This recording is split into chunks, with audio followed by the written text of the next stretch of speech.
episode of the Punjabi Villans Sizzler Podcast. I'm your host for today, Randeep, and I'll be joined by my co-hosts Amma, Lakh and Ricky as we break down some of the good and bad points of the Brentford game. We'll also be discussing how we're doing so far. Then we're going to be looking back at the last 10 years, looking at some of our best and worst signings of the last 10 seasons. So let's get straight into it. So Lakh, what did you think were the good points from the Brentford game? The good parts of the game is that we didn't lose the game. At times it looked like we could have lost the game quite easily. Possibly last season, that's the kind of game the heads would have dropped and they would have lost the game, wouldn't have come back from. I mean, last season we went goal behind and we never came back from a game. To win a game from beyond goal behind, I think we've done it later in the season. Palace or somebody, I think, if I remember correctly, I can't remember, we did against somebody, but the good performance is that we never lost a game. Fair enough, we conceded a goal, which was a careless, sloppy goal to concede. We could have done a lot better. We could have cleared the ball. Tony should be having that time and space on the ball. The key moments in that game for me is we didn't put our heads down and we carried on and we didn't have much of a time gap for them conceding a goal and scoring our own. But we didn't create a lot in the game to see the win out. Which for me, and as a team like a promoted team as Brentford, on paper we should be beating them quite comfortably. Yeah, 100% agree with you there, Lakh. It was good to see us bounce back quite quickly, and yeah, that's definitely a team we should be beating on paper. But newly promoted sides always are on this little honeymoon period. So, Ricky, what did you think the good points of the game were? Good points from the Brentford game was that we were able to get a goal back quite quickly after conceding. We started to settle down into the game a little bit better. To be honest, that's what I've found from the good points, because the second half was a bit mediocre, but we didn't let the game run away from us. So struggling to find good points, to be honest. Yeah, we definitely settled after that goal, and got to give credit for that goal. It was a great finish by Emi for his first for the club. And also great assist by Ings as well. So Amma, what did you think were the good points of the game? I would say having Tuanzebe getting game time firstly. I mean, we already know a lot about him. I mean, this is his third season now, isn't it, with us. He's strong, he's quick, and also a calm personality, which is needed for a central defender, which I think is showing leadership traits with that. He's also good with the ball at his feet and can spring a pass too. The other thing I would say, the other plus point would be Chucky. His first senior start at 17 was brilliant to see. He already has good footwork. He likes to run with the ball and take players on. If we continue with his game time, helping him to develop, I can see him become one of the greats. Definitely. Yeah, he's definitely a great prospect for sure. And you can understand why a lot of teams were after him. He does look quite good. Hopefully he just gets more game time and then he becomes that elite level player that we all want. And yeah, it was definitely great to see Axel as well, getting his minutes in and providing good quality cover whilst Mings was out. So, Amma, what do you think were the bad points then? No disrespect to him, but having Young in midfield wasn't the best of moves. I'm not a football manager, but considering his age and the role he's been playing in and adapted into over the years, I'd say it's plain to see that his best position now is that left-back role. So why not just stick with that and utilise him there only? I mean, looking at Brentford, they're a tall and strong team. Young was I felt was just lurking in no man's land and simply getting bullied around. I mean, we all know central midfield is such a key position where you need power and strong runners to battle through. I mean, we also had Chucky in there, 17-year-old Chucky, his debut in the senior team. We needed that bullish type of player alongside him to help raise his game as well on the day. Adding further, it was hard to see a real flow to our game. There was no rhythm, there was no urgency, and having our star poacher Ings was just left isolated. Ings is a prolific finisher who needs service. It was just a shame to see him get hardly any of that. We had 2 shots on goal in the second half, which both came in injury time. Yeah, it definitely was strange to see Young starting centre midfield. I'm not sure if that's probably the first time in his career he's ever played in that position. But yeah, it was definitely strange to see that. I was surprised he didn't start Connor instead. I know now he's left the club. Just want to give a quick shout out and thank him for everything he's done for the club. I think he's been a great servant. But yeah, I was surprised he didn't start ahead of Young for that game. But I think we're just slim pickings right now with all the injuries and with COVID and everything that's hit our squad. We just had to kind of make do with what we had. And I think maybe with Carney there, using Young's experience to help guide him was probably the thinking and probably the rationale. But yeah, Ings, he didn't get any service at all. And, you know, when he did get some service, he was able to lay it off and get the assist for the goal that we had. And yeah, the 2 shots that came towards the back of the second half, it was great to see Ollie Watkins come off the bench and look a little lively, but it just wasn't enough. Lakh, what do you think the bad parts of the game were? We were sloppy in play at times. We gave the ball away at times when we didn't have to, carelessly. It was sloppy passing.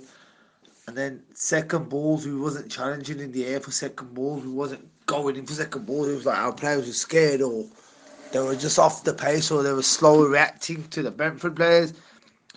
For me, Brentford looked like they wanted it slightly more. As I say, on paper, a team of our stature, we should be beating Brentford, but it was a point. Take the point. Yeah, I suppose 1 point is better than none, but to get 4 points after 3 games, 2 of those games against newly promoted sides. Well, lads, what's your thoughts on this? Does anything need to change? Are we missing anything? We haven't even played our full strength squad yet.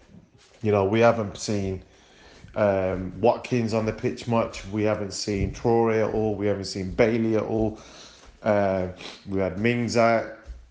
You know, we haven't had our full strength squad. So we've had key players in key positions out of the game. So we've had to rely on, you know, if you like, surplus players. But, you know, that's the point of a squad. But 4 points from 3 could be better, could be worse even as well. Look at Arsenal. So, you know, I'm a bit on the fence with it. Like, it's all right. Could be better. For me, it's points dropped. We should be on at least minimum 7, if not the full allocated 9. Because the 2 promoted teams we should be beating. I don't care. It's our second season. We should be challenging, you know what I mean? Like, why not? We should be challenging. We should be beating them teams. And Newcastle was one of our relegation rivals. So my idea is we got away with it.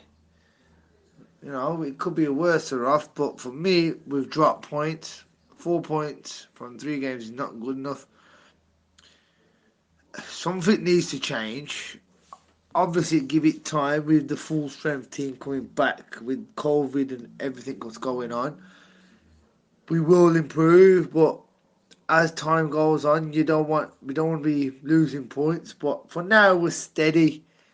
I can't really complain. The team's not had a chance to have its full strength team all out there. We might not this year due to COVID, with players even international breaks in isolation. Who knows? But it's points dropped. Something needs to change. Okay, he's changing formations to accommodate players. But as time will tell, transfer window's been decent, but could have been better. I mean, personal statement come out and said we've signed in 3 players to replace 1. Fair enough, you signed 3 players to replace 1. And what about the other players that we need in other positions, strengthening the team, i.e. CDM, possibly another attacking midfielder? Do you know what I mean? Like, we're lacking in midfield. Personally, a couple of CDMs, we're lacking in midfield. We haven't had a decent midfield in a very long time. I remember years of the mighty Villa midfield was solid. And we had half decent defence, and you had the odd striker up front, but you need the core. The core is the midfield. We're short in midfield. John McGinn and Douglas Luiz, if one of them get an injury, we're going to be left short. So something needs to be changed. The Watford game was just truly shocking. I'd put it down to we were still in pre-season mode and we just wasn't ready for it. As simple as that.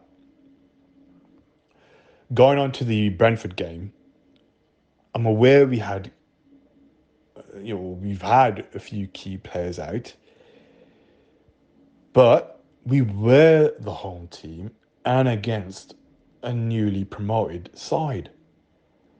And what I would say is I saw a rather reactive approach. I know it was early on in the game, but we went a goal down, and only then, in that small spell, we started to attack.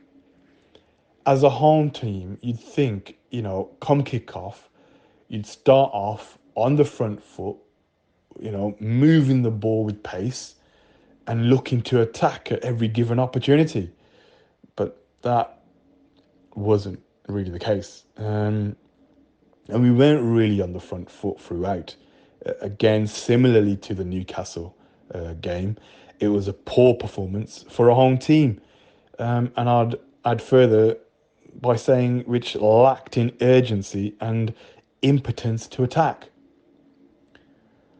I'm going to mention it again, but Young, in my opinion, shouldn't be utilised in an attacking role.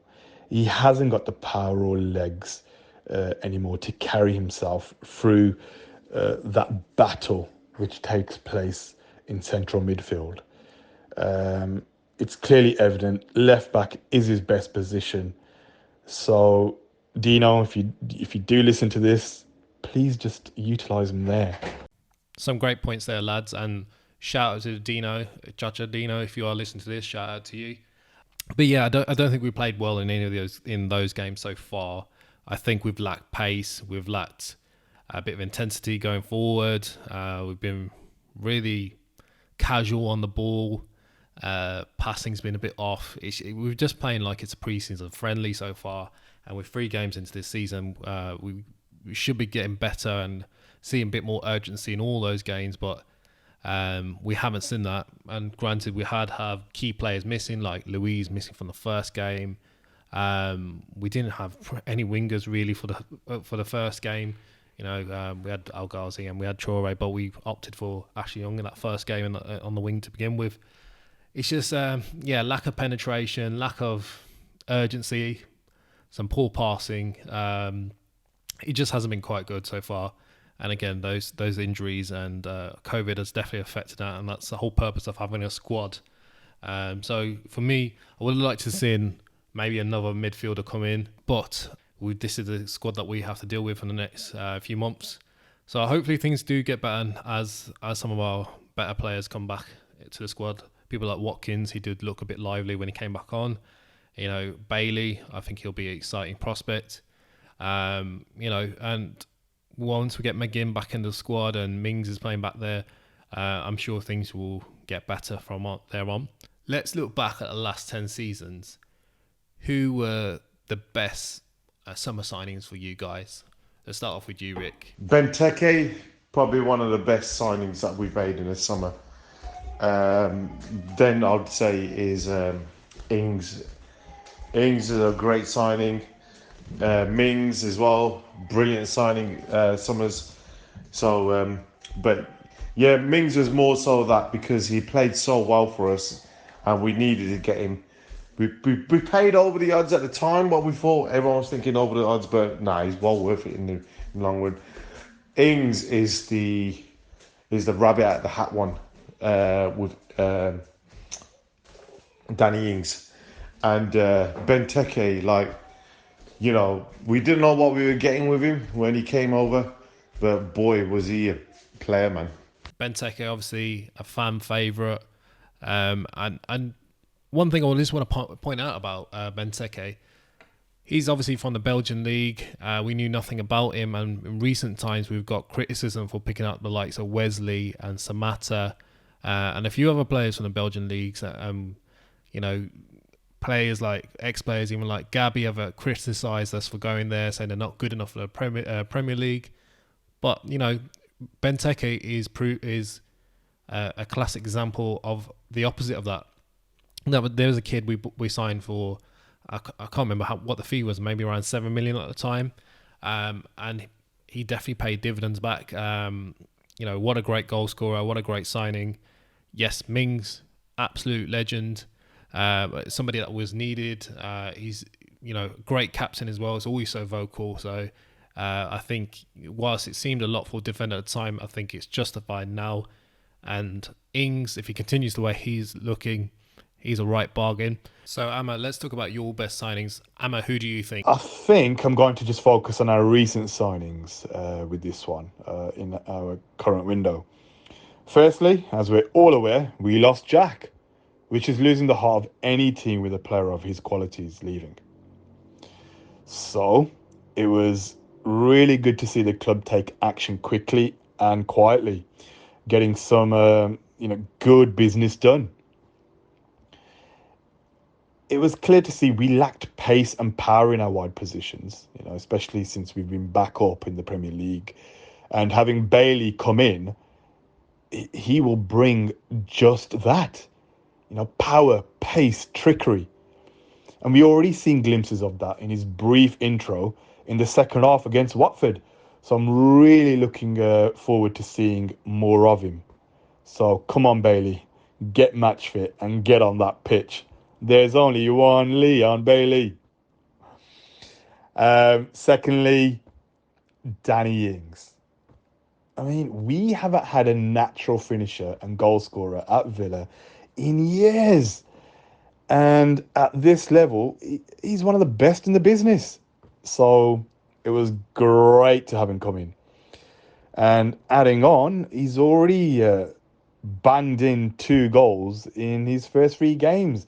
And with one of those being a contender for goal of the season. Enough said. Danny Ings will be massive. So brilliant. It was a brilliant signing. Yeah, Danny Ings, what a great signing. We've already spoken about him a couple of times on the previous couple of shows of how important he's going to be and what a great signing and how it came out of nowhere. So it's fantastic to see that. You're right. We've not had that elite level Premier League striker for a while. So it's definitely a great addition to the squad. So let's talk then about who do you think have been the worst signings in the last 10 seasons? Whoa. Where do I start with this one? Again, I'll stick with more recent times from what I can remember and not get lost with the endless list. Clearly, it has to be Danny Drinkwater. I mean, why? Was he even on the pitch at all for us each and every time he started or come off the bench?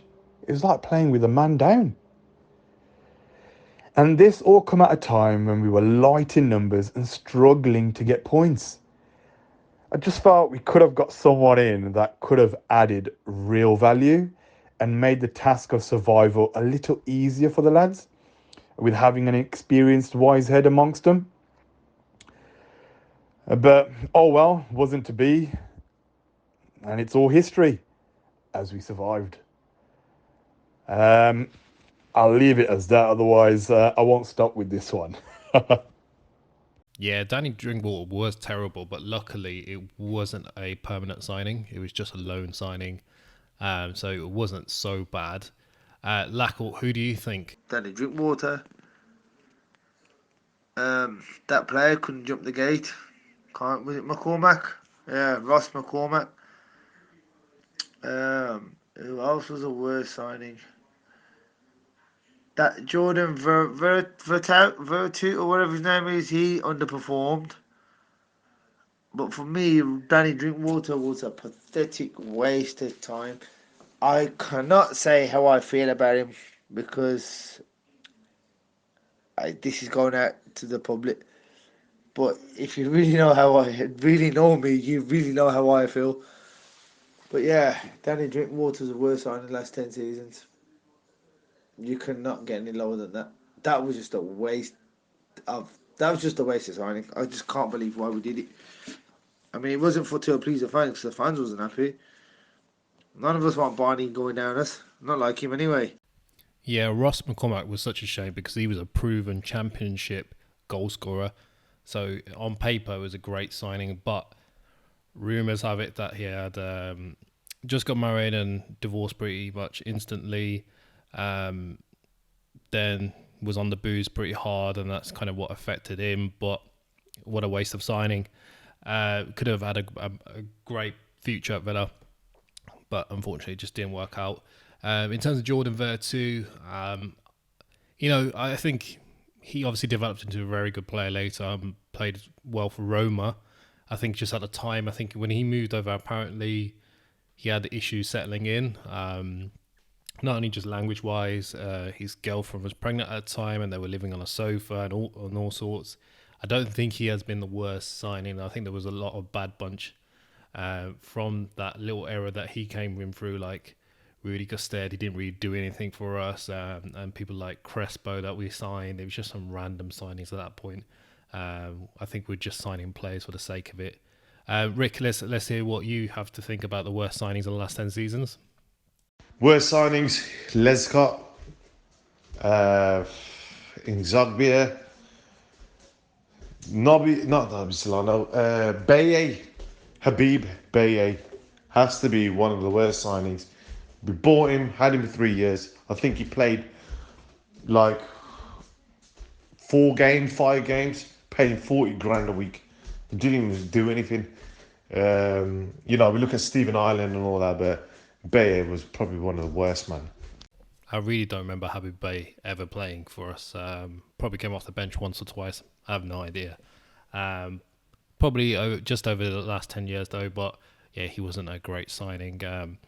Lescott one was one that was a bit strange because for somebody who grew up being an Aston Villa fan, he really didn't show any passion or any care. And then Zobia, I really don't know what went wrong there. I just don't know. We seem to have ruined him as a player, but all terrible signings. Gentlemen, I think that's all we have time for today. Any final thoughts before we go? I'll say the future is bright. We're on the up. We're all on good times. As I say, we give Chardin, give him time, see what happens. But yeah, what can I say? We look forward to our next game. Chelsea away. Bit of a tricky one. Everton at home. I want 4 points. So I want a point at the Bridge. If we get 3, even better. But I take the point at Bridge and Everton at home. Come on, Villa. Let's do this. And I'll catch you lot soon. Yeah, nicely put, Lakh. Definitely brighter times ahead. Hopefully we'll get the 4 points in the next 2 games against Chelsea and Everton. Both difficult games. Who knows, we can even get 6 if we turn up. But until next time, thank you for listening. Don't forget to check out www.punjabivillans.co.uk for our latest merch. And if you're not already following us on YouTube, on Facebook, look for Punjabi Villans and subscribe and like. Also then on Insta and Twitter at Punjabi Villans. Until next time, take care and brrrr.